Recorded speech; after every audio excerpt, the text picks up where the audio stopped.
मजहर कादरी है। आप में से कुछ लोग मुझे जानते होंगे और कुछ लोग मुझे नहीं जानते होंगे।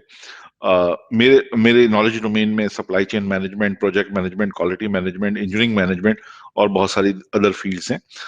मुझसे रेगुलरली लोग कांटेक्ट में हैं। पिछले चंद सालों से मुझे रोज 10 से 12 कॉल्स आती हैं, ईमेल्स आती हैं। कोविड के बाद तो ये सिचुएशन और इंक्रीज कर गई, और ज्यादातर जो मेल्स हैं वो सबका जो मकसद है वो ये है कि आप हमें जॉब दिला दें, या हम जॉब स्विच करना चाहते हैं, या हम कंट्री स्विच करना चाहते हैं, इस जगह से हम दुबई या सऊदी अरब जाना चाहते हैं। सो ये सारी मेल्स आती हैं मेरे पास, और मैं उनको अमूमन ये जवाब देता हूँ कि आप पहले जो है वो डिजर्व करें, फिर डिजायर करें, और डिजर्व करने के लिए आपको अपनी नॉलेज को इम्प्रूव करना होगा। और ये बात मैं रेगुलरली उनसे कह रहा होता हूँ। पाकिस्तान में जो सिचुएशन है वो ये है कि पाकिस्तान में अब लोगों की नॉलेज बहुत ज्यादा इंक्रीज कर गई है। इंडस्ट्री को पता चल गया है कि वैल्यू की क्या इंपॉर्टेंस है, और वैल्यू की इंपॉर्टेंस के साथ वो सप्लाई चेन की इंपॉर्टेंस को समझ गए, और सप्लाई चेन की जब इंपॉर्टेंस को समझ चुके हैं तो इंस्टॉल करना चाहते हैं सप्लाई चेन लीडरशिप। और वहां पर उनको डिफिशियंसी मिलती है टैलेंट के अंदर, और इस डिफिशियंसी की वजह से उनको बहुत मुश्किल होती है कि वो किस तरह से अच्छे लोगों को अपने पास रखें और किस तरह से उसको आगे बढ़ें। सो टैलेंट डिफिशियंसी की बहुत सारी वजह हैं। उनमें से एक बड़ी वजह यह है कि पाकिस्तान में जो लोग हैं वो रेडी नहीं है इस बात के लिए कि वो अपने पर इन्वेस्ट करें और अपनी नॉलेज स्किल्स को बढ़ाएं। और पाकिस्तान में मैं जो प्रोफेशनल्स देख रहा हूँ वो 4 सेगमेंट्स में हम उसको डिवाइड कर सकते हैं। एक सेगमेंट वो है जो इन्वेस्ट करने के लिए तैयार है, वो कंटिन्यूसली अपने कैरियर को बिल्ड कर रहा है। एक वो सेगमेंट है जो बहुत बड़ा सेगमेंट है, वो बिल्कुल इन्वेस्ट नहीं कर रहा और स्लीपिंग है। और एक तीसरा सेगमेंट है जो माइनस है, जो वो राइट एजुकेशन नहीं ले रहा। और राइट एजुकेशन का मतलब वो है जो जो प्रैक्टिकल नॉलेज देती हो, जो इंटरनेशनल लेवल की नॉलेज हो, उसको उसको देती है। तो वो राइट नॉलेज नहीं दे रहा, वो कोई माइनर किस्म की नॉलेज दे रहा है। और चौथा ग्रुप वो है जो जिसके पास फाइनेंस भी है, वो करना भी चाहता है, बट वो उनके पास फियर है कि वो गेट थ्रू नहीं हो सकते। खैर, हम वी आर हेयर कि हम उन सबको मदद करें। तो मैं यहाँ पे मौजूद हूँ सबको मदद करने के लिए। पाकिस्तान में जो एचआर है उसको ये प्रॉब्लम है कि वो गेज नहीं कर पाता कि किस तरह से किसको एक्वायर करे, क्योंकि यहाँ पे जो लोग हैं उनके पास सिर्फ एक्सपीरियंस है, राइट एजुकेशन नहीं है। पाकिस्तान में जो एजुकेशन दी जा रही है, एजुकेशनल इंस्टीट्यूशंस जो वो सारी थ्योरेटिकल नॉलेज दे रहे हैं, वो जेनरिक दे रहे हैं, और जनरली वो उनकी जो नॉलेज बेस है वो आउटडेटेड है। और जो वर्क एक्सपीरियंस लोग ले रहे हैं वो ज्यादातर ऑपरेशनल फोकस है, और वो ऑपरेशनल फोकस होने की वजह से उनके पास टेक्निकल और स्ट्रेटेजिक लेवल की जो है वो नॉलेज नहीं है, और उसके प्लानिंग डिसीजंस नहीं कर सकते। पाकिस्तान के अंदर बिजनेस सिनेरियोज जो हैं वो बड़े तेजी से चेंज हो रहे हैं, और आफ्टर कोविड एजिलिटी जो है वो अब सबके अंदर मौजूद हो गई है, और एजिलिटी के साथ परफॉर्म करना चाह रहे हैं। लेकिन यहाँ पे जो प्रोफेशनल्स हैं वो इग्नोरेंट हैं, वो अपने आप को रिलेट नहीं करते कि बिजनेस के ऊपर किस तरह से प्रेशर्स आ रहे हैं, एजिलिटी क्या चीज है। वो अपने आप को इससे अलग अपार्ट फ्रॉम दैट देखते हैं, जो जिसकी वजह से वो हमेशा अंडर परफॉर्मर रहते हैं या मिसफिट रहते हैं। पाकिस्तान में जो प्रॉब्लम है वो जो एकेडमी के साथ प्रॉब्लम है, वो पाकिस्तानी एक प्रोफेसर ने अपने रिसर्च पेपर में हाईलाइट की है कि यहाँ पे जो स्टूडेंट्स हैं उनकी जो एक्सपेक्टेशंस हैं वो वर्क प्लेस से मिसमैच करती हैं, और उनकी जो एक्सपेक्टेशंस हैं वो अनक्लियर हैं और अनरियलिस्टिक हैं। साथ साथ उन्होंने ये भी बताया कि लोगों को प्रिपेयर किया जाता है फर्स्ट जॉब के लिए, लॉन्ग टर्म कैरियर के लिए नहीं किया जाता। सो ये बहुत इंपॉर्टेंट बात है कि जो अब अकेडमिया से आते हैं वो लॉन्ग टर्म कैरियर के लिए तैयार नहीं होते। पाकिस्तान के अंदर जो ग्रेजुएट हैं जब वो पहुंचते हैं इंडस्ट्रीज में तो इनहेरेंट लैक ऑफ नॉलेज के साथ पहुंचते हैं। जो लोग काम कर रहे होते हैं उनका फोकस नहीं होता बिल्कुल प्रोफेशनल डेवलपमेंट की तरफ, और अगर वो थोड़ा बहुत कुछ डेवलप करते हैं तो वो इनफेक्टिव फिलोसफीज और पैराडाइम्स में चले जाते हैं जो बॉटम लाइन को हिट नहीं कर रही होती है।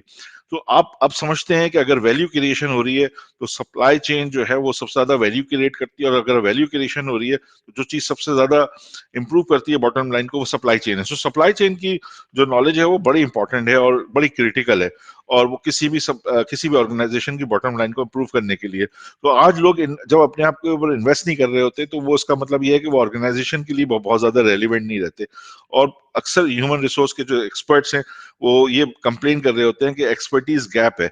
अब वो एक्सपर्टीज गैप इसकी वजह ये है कि पाकिस्तान में एक्सपर्टीज को आइडेंटिफाई करने के लिए कोई टूल नहीं है। पाकिस्तान में लोगों के पास सर्टिफिकेशंस नहीं है और ऐसा कोई नॉलेज नहीं है जिसको वर्ल्ड वाइड रिकग्नाइज किया जा सके। सो पाकिस्तान में ये इश्यूज हैं, और पाकिस्तान में जनरली वो फुलफिल करते हैं थ्रू एक्सपीरियंस। اور وہ نالج بیس کو چھوڑ دیتے ہیں. جو اس کا مطلب ہے کہ پاکستان میں ایک نالج گیپ ہے, اور پاکستان میں ایک نالج گیپ ہے, اور یہ نالج گیپ کبھی نہ کبھی کوئی نہ کوئی فل کرے گا. سو یہ نالج گیپ کے لیے آپ تیار ہو جائیں فل کرنے کے لیے, اور یہ نالج گیپ کو ختم, مطلب کم سے کم, جلد سے جلد کم کرنا ہے. پاکستان میں ڈیجیٹل ریولوشن آ رہا ہے, پاکستان میں مشین لرننگ آ رہی ہے, پاکستان میں بلاک چین آ رہا ہے. سو اگر یہ ساری چیزیں ہو رہی ہیں اور آپ اس کے ساتھ پیس میچ نہیں کر رہے, تو you will become dead wood, اور آپ نو لانگر ریکوائرڈ فارم میں چلے جائیں گے. اور اگر آپ انٹرینڈ ہوں گے اور ریمین انٹرینڈ رہیں گے, تو اس کا مطلب ہے انیفیشینٹ ہو جائیں گے, اور آپ مسٹیک پرون ہو جائیں گے, اور آرگنائزیشن کا جو ہے وہ جینوئن انٹرسٹ ختم ہو جائے گا. پاکستان کے اندر جو لوگ ہیں وہ یہ سمجھ لیں کہ اگر انہوں نے اپنے اوپر انویسٹمنٹ نہیں کیا اور انہوں نے اپنی آپریشنل نالج کو سب کچھ سمجھا, تو وہ بہت غلطی کریں گے, کیونکہ آپریشنل نالج جو ہے وہ ریلیونٹ ٹو جاب ضرور ہوتی ہے, لیکن وہ ریلیونٹ ٹو ادر آرگنائزیشن نہیں ہوتی, relevant to changes in the environment نہیں ہوتی, اور اس کی وجہ سے وہ خود ارریلیونٹ ہو جاتے ہیں کچھ دنوں کے بعد. ہارڈ ٹروتھ یہ ہے آج کا کہ اگر ہم نے نالج انکریز نہیں کی تو کل ہم سرپلس ہو جائیں گے. یہ ہارڈ ٹروتھ ہے جس کو ہمیں سمجھنا چاہیے, اور ہمیں ریئلسٹک گولز بنانے چاہیے, اور ان ریئلسٹک آبجیکٹیوز کو ختم کر دینا چاہیے, کیونکہ وہ ان ریئلسٹک آبجیکٹیوز جو ہیں فیلئر کی طرف لے کے جاتے ہیں. پاکستان کے اندر آپ کو پتا ہے کہ ہر آرگنائزیشن کے پاس ویئر ہاؤسز ہیں.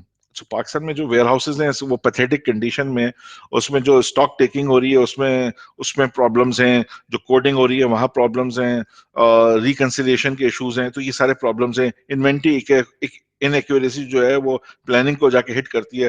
اب کی جو پروڈکشن پلاننگ کی ٹیکنیکس ہیں بڑی ویک ہیں پاکستان کے اندر, صرف آپریشن لیول کی پلاننگ ہو رہی ہے, S&OP کی پریکٹس نہیں ہو رہی, ٹیکنیکل لیول پہ پلاننگ نہیں ہو رہی, انوینٹری کی ٹریٹمنٹ بہت غلط ہو رہی ہے. اس کا ایویڈنس یہ ہے کہ اکثر آرگنائزیشنز کے پاس جو ہے ایکسس اسٹاک ہوتا ہے یا اسٹاک آؤٹس ہوتے ہیں.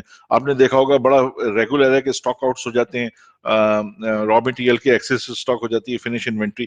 سو یہ پاکستان میں بڑا ریگولر ہوتا ہے. سو یہ جو ہمارے جو دو کورسز ہیں, CSSC اور CPIA, یہ دونوں ڈیزائن ہیں اس چیز کے لیے کہ وہ آپ کو تھیوریٹیکل نالج بھی دیں اور پریکٹیکل نالج بھی دیں. تو اب تک اکیڈمیا اور دوسرے سرٹیفکیشن باڈیز تھیں وہ فوکس تھی واٹ کے اوپر. یہ دونوں کورسز ڈیزائن ہے جو واٹ کو بھی کور کرتے ہیں اور ہاؤ کو بھی کور کرتے ہیں. سو اس سے ان دونوں کورسز کا یہ بڑا فائدہ ہے کہ آپ کو پریکٹیکل نالج دے رہے ہیں اور ہاؤ بھی بتاتے ہیں. تو اس میں دونوں اسپیکٹس کور ہیں, اور میں یہاں پہ وی کیئر اکیڈمی کا بہت شکریہ ادا کرنا چاہتا ہوں کہ انہوں نے پاکستان کے اندر یہ سارے آپریشنز اپنے شروع کیے, اور وہ پاکستان کے اندر کیپیسٹی بلڈنگ کرنا چاہتے ہیں. اور میرا نام اظہر قادری ہے, میرا موبائل نمبر یہاں پہ گیون ہے. اگر آپ کو کوئی بھی فردر کانٹیکٹ کرنا ہو اور مجھ سے بات کرنا ہو تو پلیز مجھے اسی موبائل نمبر پہ واٹس ایپ پہ میسج بھی ڈراپ کر سکتے ہیں, مجھے کال بھی کر سکتے ہیں. Thank you.